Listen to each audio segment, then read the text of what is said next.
सही कहा। अभी तक दंतावली भी प्रकट नहीं हुई है और प्रथम वाक्य ही मुख से प्रकट हुआ है, श्री राधा श्री राधा श्री राधा। आजकल के माता पिता बालक में बड़ा हो जाए तो उससे बुलवाते हैं, बोलो मम्मा पापा चाची चाचा दीदी, नाम बुलवाते। अरे नहीं, बालक जैसे ही आवे, देखो कृष्ण कठिन है, वो ना भूल पाएगो राधा। महाराज जो जिह्वा को तंतु से छुपाते हैं तब ध शब्द का प्रयोग होता है। अगर वो न भी छुए तो ध शब्द कभी तोतलेपन में नहीं आएगा राधा। अगर ना बोल पाए तो भी, न छुपा के बोल पाए तो भी स्पष्ट ही निकलेगा राधा। बालकों से सबसे पहले श्री किशोरी जी का नाम उच्चारण करवा, निश्चित ही उस बालक में कोई नाम आ गया। अनायासी सर्वप्रथम नाम महाप्रभु जी ने अपने मुख से श्री राधा किशोरी जी का कहा। खेलते हैं राधा, बैठते हैं राधा, चलते हैं राधा। अरे कहाँ गए, अभी बोलना ही नहीं आता, कुछ मांगते भी हैं मैया से तो राधा राधा राधा ऐसे ही बोलते। राधा ही नाम जानते हो, कुछ जानते ही नहीं। श्री प्रियादास जी वही बात तो कह रहे हैं कि रसिकों की लीला सुनो। गुटमुन चल करके जाते और जहां पिताजी श्री राधा मोहन लाल जी की सेवा कर रहे हैं, वहां जाकर के बैठ जाते। इनके पिताजी के ठाकुर जी का नाम क्या था? राधा मोहन लाल। वहां बैठ करके अपने पिताजी की सेवा का दर्शन करते थे, कैसे सेवा कर रहे हैं। अब नन्हे से बालक को कहां भाव आता है, ऐसे श्री महाप्रभु जी धीरे धीरे बड़े हुए। पिताजी से कहते,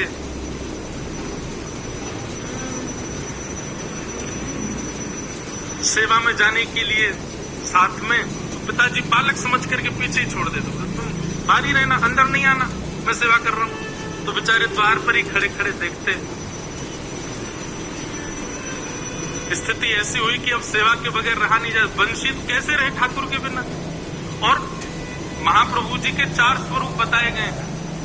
वे आचार्य भी हैं, वे ठाकुर जी की अधर की वंशी भी हैं, वे अंतरंग भाव से सहचरी भी हैं। और श्री हित का मतलब ही होता है प्रेम, प्रेम स्वरूप है। 4 स्वरूप बताए ना श्री प्रियादास जी महाराज। रहे कैसे सेवा के बिना, सेवा ही उनका सर्वस्व, उसके बिना कुछ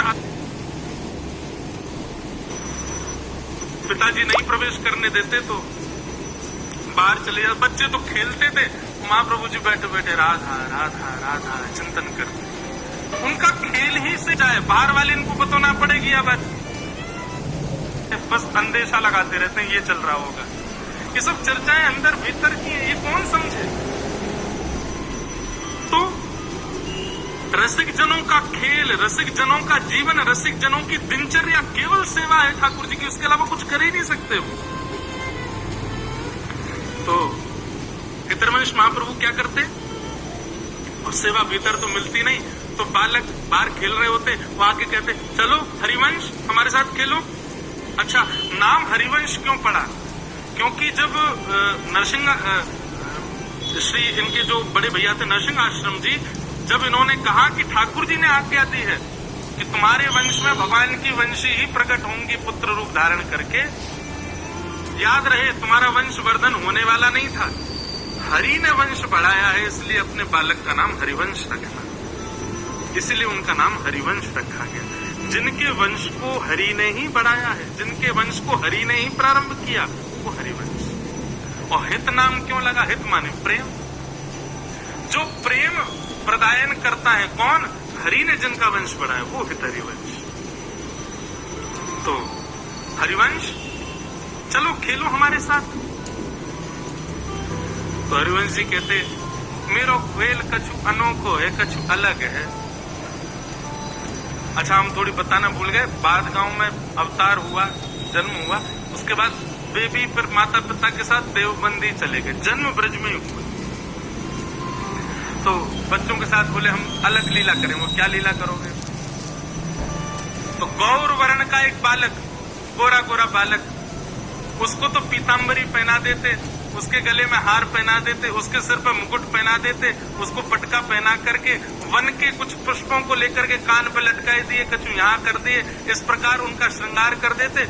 और श्याम वर्ण का एक बालक, श्याम वर्ण के बालक को नीचे माताओं वाला जो होता, क्या बोलते हैं उसको, नीचे जो पहनती है लहंगा, हाँ लहंगा, लहंगा, ऊपर चुनरी, नाक में नथवे सर मैया की निकाल लाते।